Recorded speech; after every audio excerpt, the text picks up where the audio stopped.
tu connais ce mot de Raymond Depardon, qui, quand il filme des gens, il attend d'eux ce qu'il appelle le parler frais.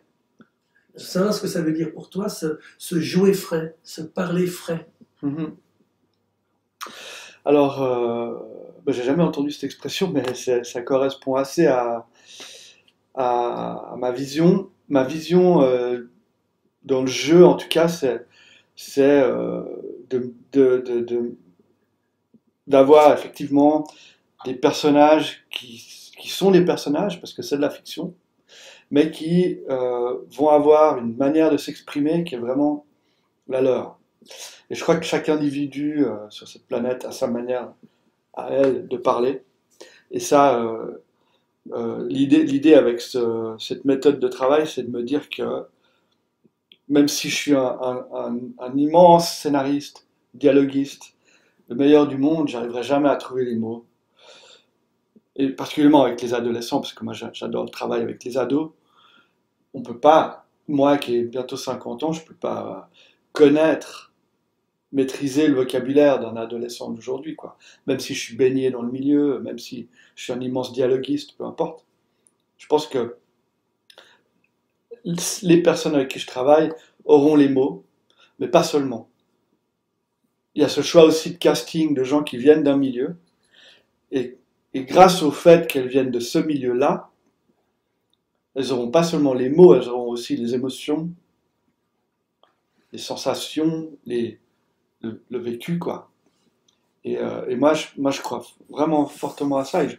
Même les plus grands acteurs, c'est pas vrai, parce qu'il y a quand même des immenses acteurs qui arrivent à faire des choses extraordinaires. Mais, euh, mais moi, en tout cas, je crois qu'avec cette vision, cette philosophie, je, je parviens à obtenir du réel, en fait, de la vérité dans ce qui va être exprimé, quoi. Alors, en quoi consiste ton travail permettant à ce réel, cet effet de réel, Ouais. d'émerger? C'est pas Non, spontanément non. donné. Non, non, alors, c'est un long processus, mais c'est un processus qui est fait de beaucoup de règles, en fait. C'est marrant parce que ça donne l'impression que c'est très libre. Mais en fait, il y a énormément de règles. Mais je dis souvent ça parce que moi, je viens du basket. Mon école de cinéma, c'était le travail social, l'école sociale, mais le basket aussi. Le basketball, c'est un sport qui a énormément de règles. C'est pour ça que c'est pas très populaire ici parce que les gens connaissent pas les règles. Et qui a énormément de règles, mais en même temps, qui demande énormément de capacité de faire appel à l'intuition, d'improviser en fait. Et moi, j'étais meneur de jeu, j'étais un peu le garant du respect des règles de l'équipe, et en même temps, je devais être hyper créatif. Moi, c'est ça qui m'a appris à travailler comme ça aujourd'hui, vraiment. Totalement inconsciemment, hein, parce que moi, comme je le dis souvent, je suis quelqu'un de très intuitif. Donc, je fais un peu les choses en tâtonnant, puis je trouve. Pas d'école de cinéma. Non, pas d'école de cinéma, mais le basket, vraiment, vraiment, j'insiste là-dessus parce que c'est vrai, je le ressens fortement aujourd'hui dans ma manière de bosser. Et puis le travail social, ça a été la base de mon travail aujourd'hui. Alors, comment ce travail se développe-t-il avec les comédiens, les personnes choisies pour interpréter différents rôles? Alors, moi, j'ai pas de scénario au départ. C'est-à-dire que je travaille d'une manière qui est inverse de ce qui se fait en général dans le cinéma classique, c'est-à-dire on a un scénario qu'on écrit, qu'on développe, puis ensuite on va faire un casting. Moi, je fais le contraire. Moi, j'ai un casting d'abord. Et en fait, vraiment, je pars du principe que je pourrais même probablement le faire avec n'importe qui. C'est que j'ai vraiment un groupe de gens, des gens, ou peut-être ça pourrait être même une personne, hein, on verra. Mais là, en l'occurrence, pour l'instant, c'est des groupes de gens avec qui j'ai envie de bosser. Dans ce groupe, je vais essayer de regarder quelles sont les personnalités, essayer de sentir quel type de personnalité les gens ont. Et puis, sur cette base-là, je vais écrire un scénario, sans dialogue. Puisque je pars du principe que eux auront une meilleure capacité que moi à délivrer les choses, à donner des informations, à exprimer les émotions et tout ça. Mais Donc, c'est le casting qui m'amène l'histoire. C'est pas l'histoire qui m'amène un casting, quoi. Ça, c'est la base. Puis ensuite, en faisant les ateliers d'improvisation avec ce groupe de gens, bah, je me dis, tiens, cette personne-là, elle aura peut-être... bah, voilà, un exemple. Celui-là, il est un peu timide. Parce que il ne s'agit pas forcément de prendre beaucoup de place, hein. On peut tout à fait imaginer qu'un des personnages est extrêmement timide, extrêmement réservé. Ben moi, je vais le pousser encore plus loin dans sa personnalité. Puisque, du coup, ça ne sera pas un jeu de composition pour lui, pour elle. Timide, très timide. Euh, Quelqu'un qui prend beaucoup de place, extrêmement, qui donne l'impression d'être un peu prétentieux, je vais le rendre très prétentieux. Et du coup, ça sera facile pour cette personne-là. Et mais ça, je ne le lui dis pas, hein. Je le mets en situation pour qu'il ou elle soit un peu obligé de montrer sa vraie personnalité en l'exagérant un peu, en le poussant un peu, en poussant les boutons un peu. Et comment ça se passe, ces stages de préparation, qui sont très longs, c'est 2 ans de travail? Oui, mais c'est 4, 5 sessions, pas plus de 2, 3 jours, mais pendant lesquelles je fixe déjà des règles. Dans les impros qu'on fait, déjà je donne des informations en secret aux uns aux autres, c'est-à-dire que quand ils se retrouvent dans une scène, ils ne savent pas ce que l'autre va faire, donc il y a vraiment toujours un élément de surprise. Je les mets en situation où ils vont être surpris et ils vont devoir se démerder, quoi. Et ça, c'est une des règles que je pose, c'est démerdez-vous. Démerdez-vous. Et même si vous ne trouvez pas de solution et rien à dire ou rien à faire, ben, c'est pas grave. Les silences expriment aussi des choses intéressantes. Ça, c'est une chose. La première règle que je pose, c'est surtout ne vous prenez pas pour des acteurs. Si vous commencez à jouer la comédie, c'est foutu. Donc là, je suis tout le temps derrière eux. Dès que je vois que... Parce que forcément, il va y avoir un moment où ils ont envie de me montrer aussi qu'ils sont capables. Et ça, je dis tout de suite non, quoi. C'est pas le but. Le but, c'est vraiment pas d'être bon, quoi. Troisième règle, n'essayez pas d'être bon. Il ne s'agit pas d'être le meilleur des acteurs, là. Vous êtes juste vous-même. Réagissez comme vous pouvez. Démerdez-vous. Et, dernière règle, utilisez toujours votre propre langage, vos propres mots. Là, dans la MIF, on a une gamine qui est tout le temps en train de jurer, de dire mon père c'est un enculé, enfin, tous ces mots-là, elle les utilise réellement dans la vie. J'ai remarqué ça en la fréquentant. Pas seulement dans les ateliers, hein. Il y a aussi une phase d'interview que je fais avant les ateliers. Ça, c'est vraiment important parce que c'est comme en documentaire, en fait. C'est vraiment une recherche. J'apprends à les connaître. Raconte-moi ta vie. Quel est ton drame? Qu'est-ce que tu as vécu? Puis là, on fait vraiment connaissance. Mais on fait connaissance, c'est-à-dire que moi aussi, je m'expose. Je leur parle de moi, de mes drames à moi, de ma vie à moi. Et du coup, on a un échange et on fait connaissance, puis il y a une relation de confiance qui se développe. Donc en fait, c'est ça la toute première étape, c'est cette interview. Puis ensuite, les ateliers. Mais du coup, je prends l'exemple de cette nana qui jure beaucoup. Alors moi, dans les impros, je lui dis, mais défoule-toi, quoi. Et même, euh, le dernier truc que je mets en place pour ces ateliers, c'est ce que j'appelle des autoroutes. Les autoroutes, c'est une indication très précise, très simple, et vous n'avez pas le droit de sortir de l'autoroute. C'est interdit. C'est-à-dire, je reprends l'exemple de cette fille. Dans chaque phrase, tu dois avoir en tout cas 3 gros mots. Et si tu le fais pas, je vais t'engueuler. Donc, fais-le. Et du coup, elle cherche. Et comme elle cherche ses mots, ça donne des fois, parfois, des choses intéressantes. Quelqu'un qui cherche ses mots, c'est quelqu'un qui peut paraître troublé, qui peut paraître déstabilisé. Et ça, j'aime bien. On aime ça. On aime voir ça à l'image. Du coup, ça crée aussi un petit peu des... Voilà. C'est un petit peu les secrets, si tu veux, de ces ateliers et de ces trucs de... Mais c'est des trucs de direction d'acteur, en fait. Hein, mais... Mais pour bien comprendre, ces jeunes, en l'occurrence, pour la MIF, ils nourrissent leur rôle de leur propre expérience de vie. En même temps, c'est pas tout à fait eux. Non, Ils sont un peu décalés par rapport à qui ils sont. Ils sont quand même un personnage différent de voilà. ce qu'ils sont dans la vraie vie. Ouais. C'est-à-dire qu'ils nourrissent les rôles. Alors moi, c'est pour ça que c'est très important, ces interviews aussi. parce que vraiment, je fais très attention que dans leur personnage, il n'y ait pas de choses qui soient, qui viennent de leur vraie vie, de leur réalité, à part des sentiments. Les sentiments, oui. Les émotions, oui. Mais pas des faits qui viennent du réel, de leur vraie vie. Sauf si elle le propose. Et là, on en parle, on se met d'accord et même on signe un papier et on est OK là-dessus, quoi. Parce que c'est des choses très graves, il faut qu'il y ait un accord. Et ça, c'est possible, mais vraiment à condition qu'on soit vraiment très, qu'on fasse très attention et puis qu'on se mette vraiment d'accord en fait là-dessus.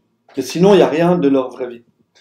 Sur le plateau, tournage, qu'est-ce qui existe alors comme document? Il y a un scénario, il y a Oui, un dialogue écrit, enfin, qu'est-ce qu'il y a comme matière brute pour ouais. lancer le tournage même? Alors, justement, l'histoire de l'écriture de scénario, c'est très important parce que hier soir, je relisais mon scénario de la MIF. Parce que je suis en écriture d'un projet, puis je me disais, mais je me souvenais plus en fait. Qu'est-ce qu'il y avait vraiment dans le scénario? Et en fait, en relisant le scénario, je me rends compte que c'est ça, c'est ce qu'on a tourné, que ça correspond vraiment, c'est la même structure, hein. Le scénario avait été écrit, qu'il y avait même des dialogues, et qu'on retrouve même certains dialogues dans le film, sauf que c'est des dialogues que je leur ai pas demandé d'apprendre, et je leur ai soufflé à un moment donné à l'oreille si besoin, si je vois que les choses ne sont pas exprimées. Donc j'ai vraiment mon scénario sous les yeux. Euh, la seule différence avec un scénario classique, c'est qu'il n'y a pas de découpage. Euh, on va sur le plateau et on se dit, ok, bon, allez, on commence en serré, en plan serré. Moi, j'aimerais d'abord être sur la réaction de la jeune fille parce qu'elle va être surprise, parce qu'il va se dire, ça je le pense, j'imagine. Du coup, on commence sur la réaction. Ensuite, bah, on fait un contre-champ sur la personne qui dit les choses. En général, on fait comme ça. Et puis après, on improvise comme en documentaire. On se dit, bon, bah allez, on va faire un large. Il n'y a pas besoin, en fait, forcément de découper. D'autant plus qu'il y a des situations où vraiment on ne sait pas ce qui va se passer. Si une gamine se met à partir en courant dans une autre pièce, on doit être capable de la suivre, donc ça ne peut pas être prévu ça. Mais il y a un scénario. Et sauf que il y a les dialogues que j'ai écrits pour le dossier au départ, on les vire, on garde seulement ceux qui sont vraiment importants pour faire avancer l'intrigue, et je les glisserai à l'oreille de l'acteur s'il le dit pas lui-même. Mais je le mets en situation pour qu'il soit amené à le faire lui-même. Est-ce qu'il y a plusieurs prises par plan? Il y a, alors ça c'est marrant parce que tu vois les acteurs au départ euh, sont un peu fébriles. Alors il faut les mettre en confiance. Et pour les mettre en confiance, on fait des longues prises où, évidemment, le stress, parce qu'ils peuvent être un peu stressés au début, le stress va forcément tomber. On ne peut pas être stressé pendant 1 heure, c'est pas possible, quoi. Donc, au bout d'un moment, la personne va se détendre, mais on est déjà en train de filmer, quoi. Et, euh, et elle va prendre confiance aussi, parce qu'elle voit que ça se passe bien, qu'elle survit. Et là, on peut continuer, et là, je peux lui glisser des informations, mais on coupe pas. On a fait des prises qui durent 1 demi-heure, hein. Et du coup, c'est plutôt 1 ou 2 longues prises au début, où on essaie d'aller là où on veut, mais plus le tournage avance, plus il et elle prennent confiance, et plus je peux refaire les choses. C'est vraiment marrant. C'est comme si elles avaient appris à être actrices au fur et à mesure du tournage, quoi. C'est assez drôle. Et en même temps, chaque prise est différente. Parfois, quand on a vraiment besoin d'une information, on refait plus ou moins la même prise. Mais vraiment, j'insiste toujours là-dessus, c'est que moi, je veux pas que tu me dises telle phrase. Je veux que tu me donnes telle information. Mais tu le dis avec tes propres mots. C'est différent, hein. Par exemple, quand je les prépare à tourner une scène, je les briefe. Voilà, ok, dans cette scène, tu vas te retrouver face à telle personne qui va te dire un truc. Je te dis pas quoi, mais déjà j'aimerais que tu te démerdes, que tu réagisses comme tu veux, comme tu peux, avec tes propres outils en fait. C'est pour ça que c'est intéressant d'avoir par exemple des vrais éducateurs, parce que eux ils vont vraiment réagir en tant qu'éducateurs. Et puis, euh, à un moment donné, j'aimerais bien que tu exprimes bah, ta tristesse par rapport à cette situation. Je lui dis pas, tu vas dire, je suis triste de. Tu vois? Et du coup, ils s'approprient complètement le truc. Puis ça marche parce que ils se sentent libres, mais ils sentent aussi que je leur fais confiance. Ça, c'est vachement important.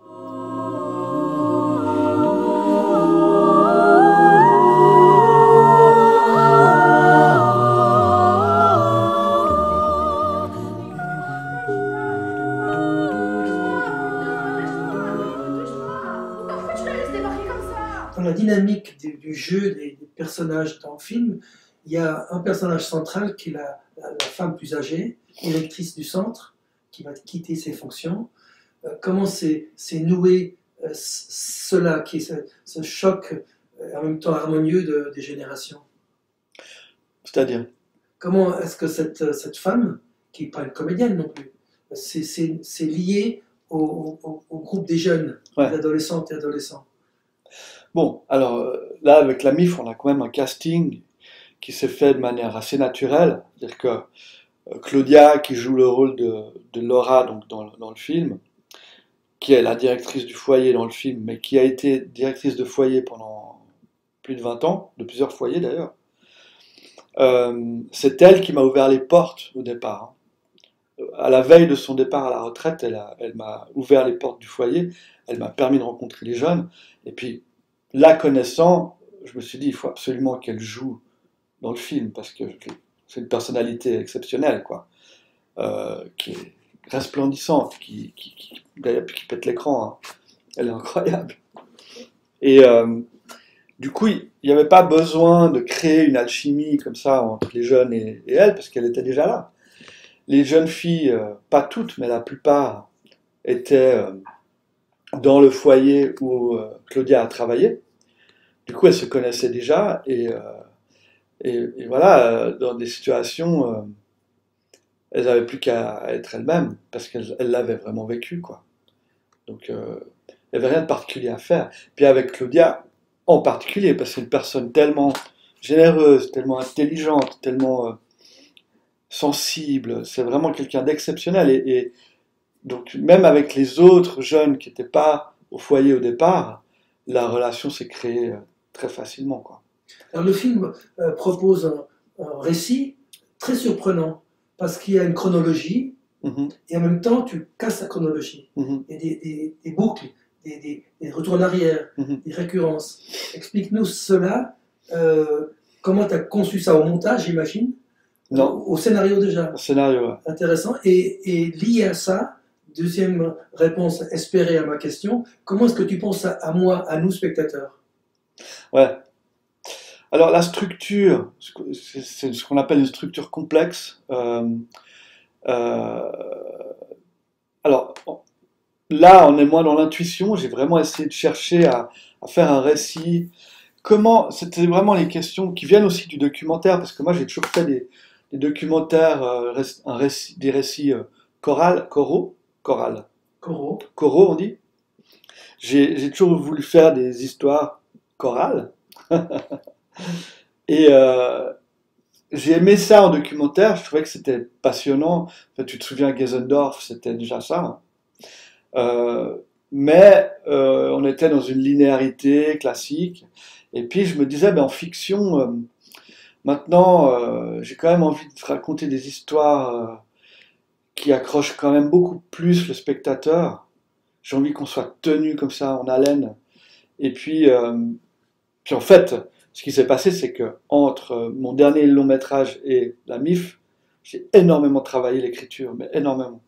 J'ai pris des cours, des masterclass, je me suis payé des cours, je me suis vraiment concentré, j'ai cherché, j'ai regardé énormément de films déstructurés, euh, Trafic, les films d'Inarritu, enfin, tous ces films qui sont avec des structures complexes, Crash, euh, et qui ont cette force justement de stimuler le spectateur.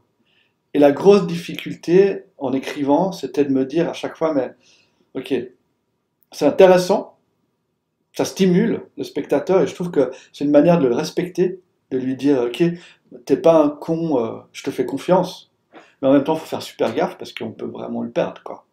Donc c'est un équilibre à trouver, mais que j'ai déjà fait à l'écriture.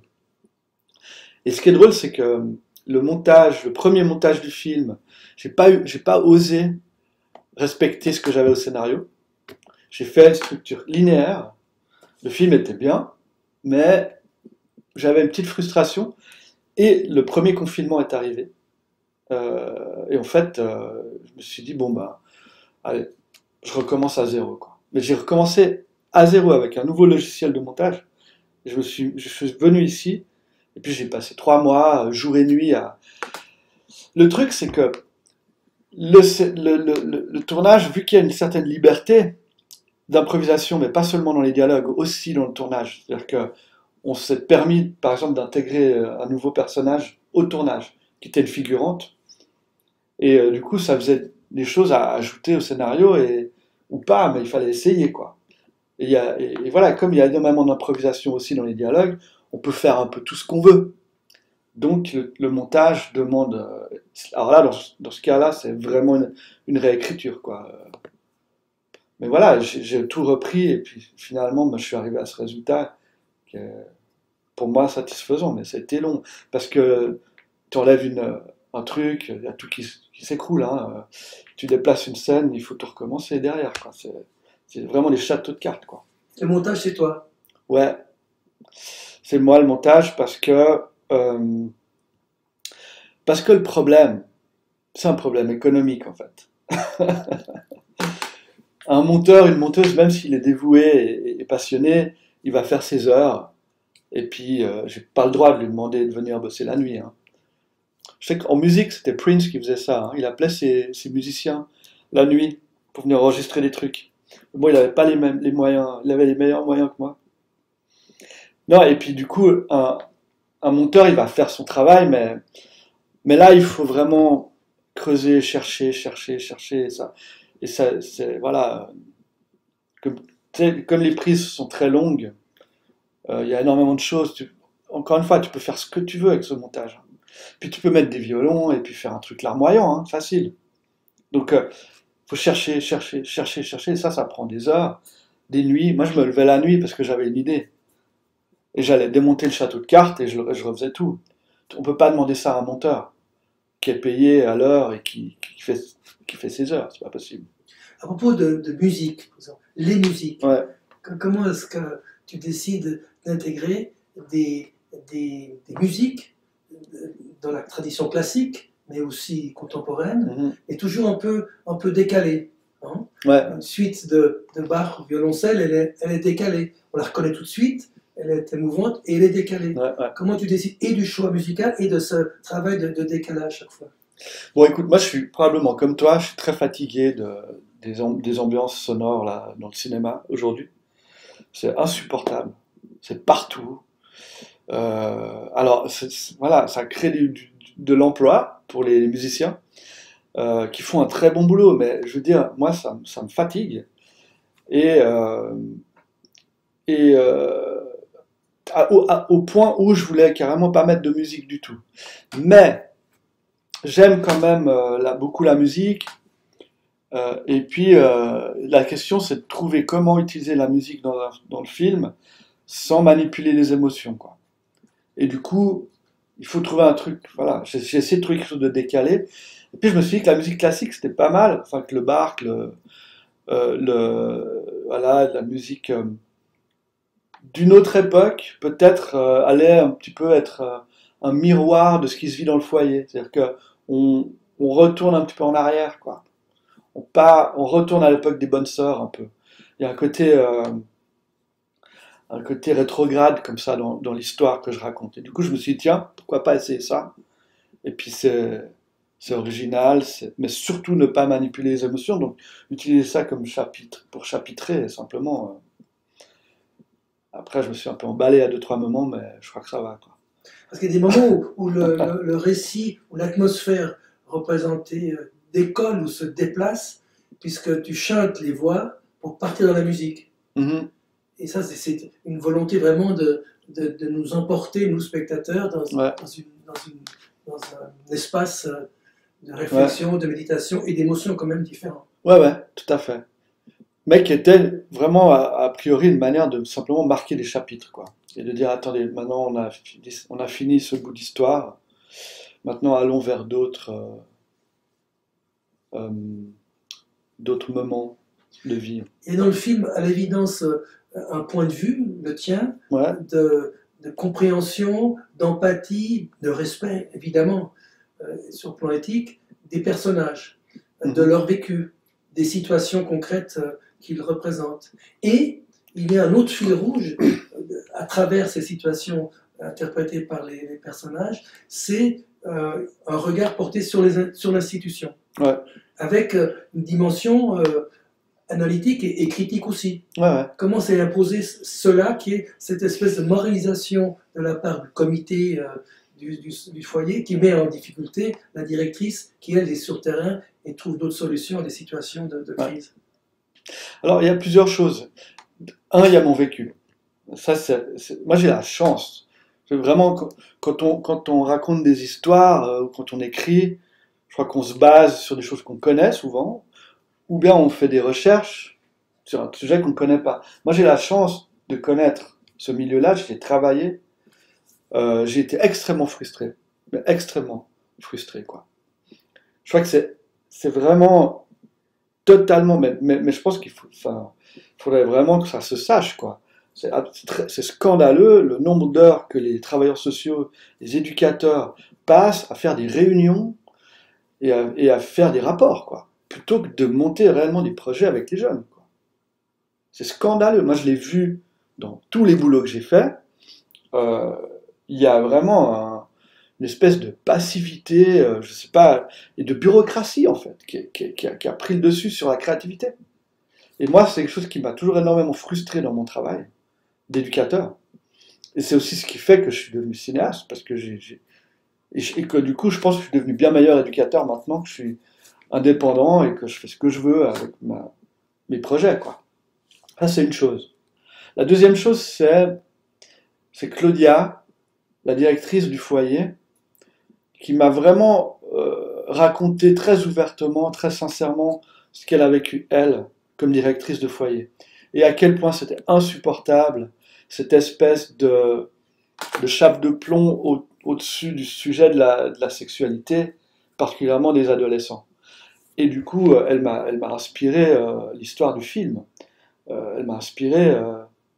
Et en plus, j'avais vraiment envie qu'elle, puisqu'elle me l'exprimait avec tellement d'émotion, je voulais qu'elle, à un moment donné du film, exprime cette frustration par rapport à ça. Et elle le fait face au conseil de fondation dans le film, un moment qui est extrêmement fort.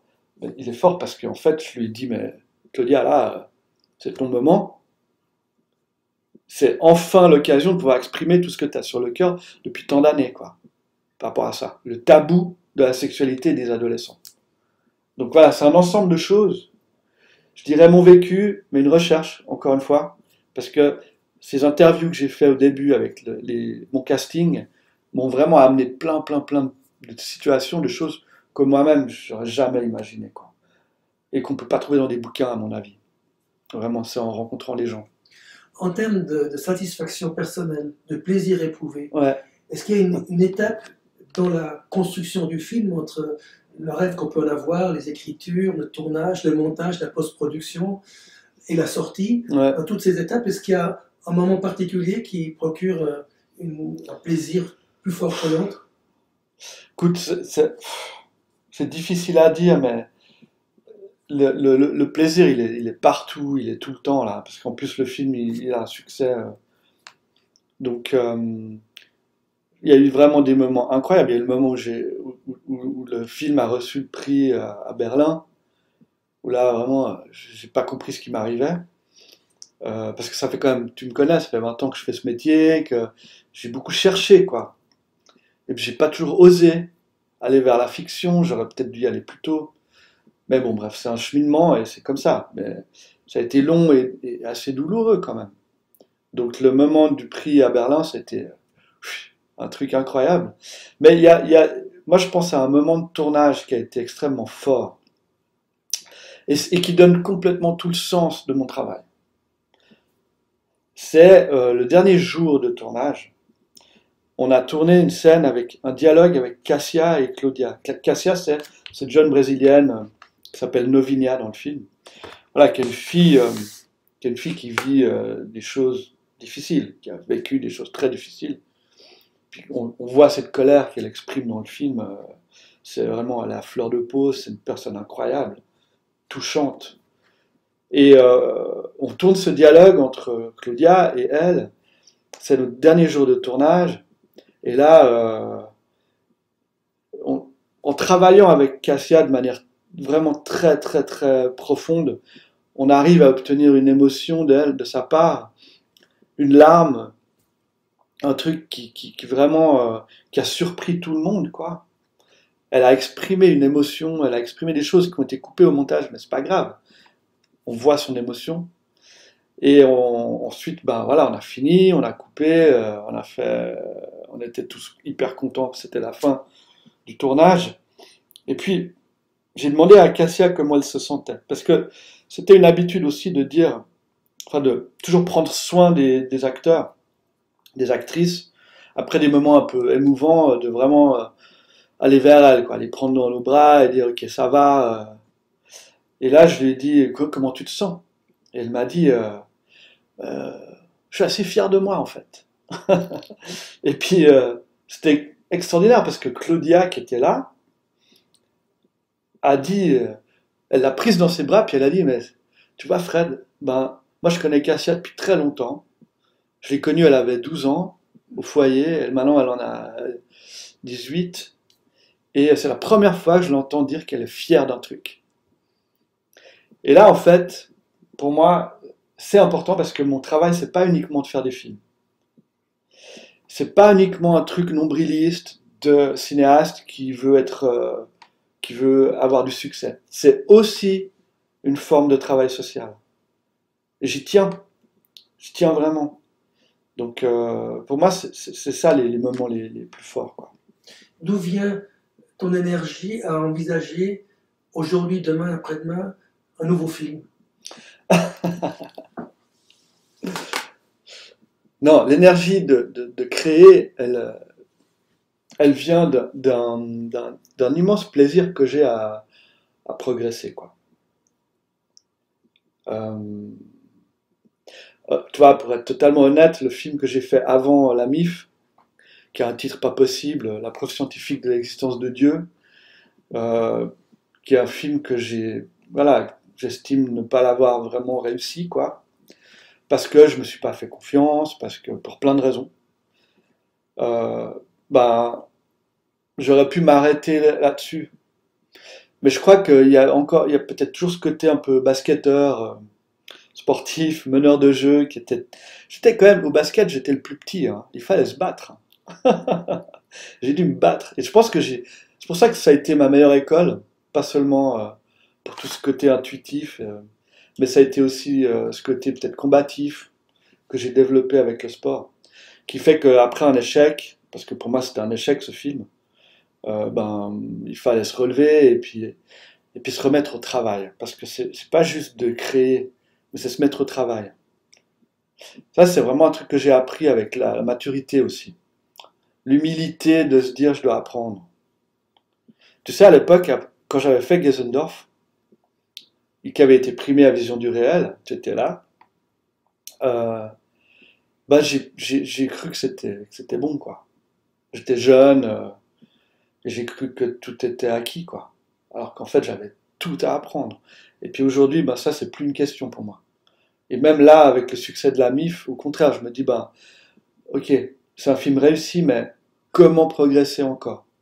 Donc voilà, c'est là où je puise mon énergie, c'est dans l'apprentissage, dans le progrès, dans l'évolution, quoi.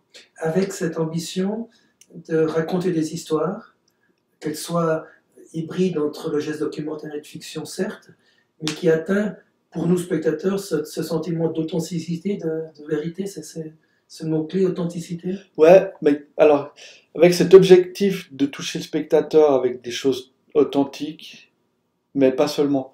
L'objectif de toucher aussi mes comédiens. L'objectif de leur permettre de vivre une expérience qui va leur permettre à eux de s'épanouir et de vivre une situation de catharsis, de vraiment exprimer des choses, vivre les choses et éventuellement évoluer. Là, je bosse avec un groupe de gens qui sont voilà, des déboutés, des gens dans des situations d'immigration complexes, pas seulement, parce qu'il y a des professionnels aussi qui travaillent avec eux. Et l'idée, c'est vraiment de les amener à vivre un truc qui pourra aussi les faire progresser, eux, dans leur vie. Et en même temps, évidemment, de faire des beaux films, et ça, c'est sûr. Donc, Fred Baïf, le cinéma peut changer le monde. Moi, je pense que c'est pour ça que moi je suis pas dans un cinéma d'auteur art house peu accessible, parce que justement, j'ai envie d'avoir un impact sur le monde. Et je veux pas que ce soit un cinéma qui se limite à une élite intellectuelle. J'ai envie de faire des histoires qui puissent être vues par tout le monde. C'est pour ça que je pars dans une narration quand même relativement classique. Elle est complexe, mais elle est quand même relativement classique, en tout cas accessible à tous. Ça, c'est mon choix. Voilà.